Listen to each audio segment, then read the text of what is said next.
economic impact, security, global standing, Roman Empire, Southeast Asia, China. Reaching back over 2,000 years along a 5,000-mile stretch known as the Silk Road. The Silk Road wasn't actually a single road, but a network of multiple routes that gradually emerged over centuries, connecting to various settlements and to each other, thread by thread. The first agricultural civilizations were isolated places in fertile river valleys, their travel impeded by surrounding geography and fear of the unknown. But as they grew, they found that the arid deserts and steppes on their borders were inhabited not by the demons of folklore, but nomadic tribes on horseback. The Scythians, who ranged from Hungary to Mongolia, had come in contact with the civilizations of Greece, Egypt, India, and China. These encounters were often less than peaceful. But even through raids and warfare, as well as trade and protection of traveling merchants in exchange for tariffs, the nomads began to spread goods, ideas, and technologies between cultures with no direct contact. One of the most important strands of this growing web was the Persian Royal Road, completed by Darius I in the 5th century BCE. Stretching nearly 2,000 miles from the Tigris River to the Aegean Sea, its regular relay points allowed goods and messages to travel in nearly 1/10 the time it would take a single traveler.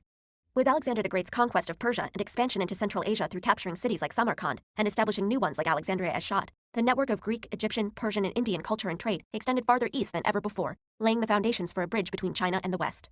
This was realized in the 2nd century BCE when an ambassador named Shang Qian, sent to negotiate with nomads in the West, returned to the Han Emperor with tales of sophisticated civilizations, prosperous trade, and exotic goods beyond the western borders. Ambassadors and merchants were sent towards Persia and India to trade silk and jade for horses and cotton, along with armies to secure their passage. Eastern and western routes gradually linked together into an integrated system spanning Eurasia, enabling cultural and commercial exchange farther than ever before. Chinese goods made their way to Rome, causing an outflow of gold that led to a ban on silk, while Roman glassware was highly prized in China. Military expeditions in Central Asia also saw encounters between Chinese and Roman soldiers, possibly even transmitting crossbow technology to the Western world. Demand for exotic and foreign goods and the profits they brought kept the strands of the Silk Road intact, even as the Roman Empire disintegrated and Chinese dynasties rose and fell. Even Mongolian hordes, known for pillage and plunder, actively protected the trade routes rather than disrupting them. But along with commodities, these routes also enabled the movement of traditions, innovations, ideologies, and languages. Delhi Sultanate, Mughal Empire. In the Indian history, the term medieval relates to the Sultanate period of North India and Chola period in South India. For the sake of convenience and better understanding of the changes in society, economy, politics, religion, and culture during these centuries, the medieval period is further subdivided into early medieval and late medieval period.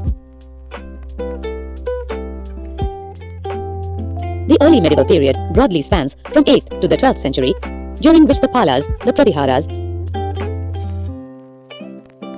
the Rashtrakutas, the Cholas, and the early Rajputs dominated the political, socio-economic, and cultural patterns.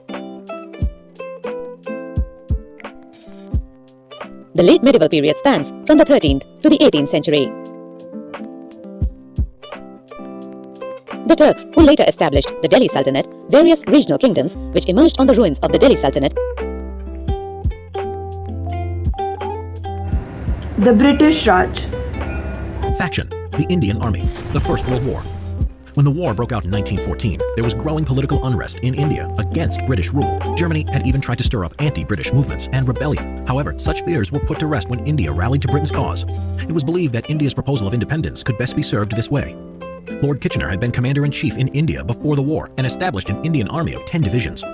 Indian troops were sent to the Western Front under British command in September 1914 and fought at the First Battle of Ypres. By 1915, they had sustained many casualties. As well as fighting on the Western Front, the Indian Army also fought at Mesopotamia, Gallipoli, Palestine, East Africa, and Egypt. 1.5 million Indians would volunteer for service in the army, with 800,000 troops fighting in the war and 72,000 men killed. India was not rewarded with independence or self-government from British rule after the war, which would stimulate Mahatma Gandhi's independence movement further.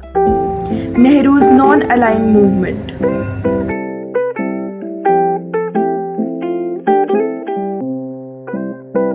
So, Jai Shankar, the most requested podcast. Why do you think that is? Probably people are more interested in foreign policy. So the first question is, one person you wish to have dinner with, Kim Jong-un or George Soros? What was the first one? Kim Jong-un, the North Korean. I think this is Navratri, I'm fasting. The world is not stupid. Please try to be a good neighbor.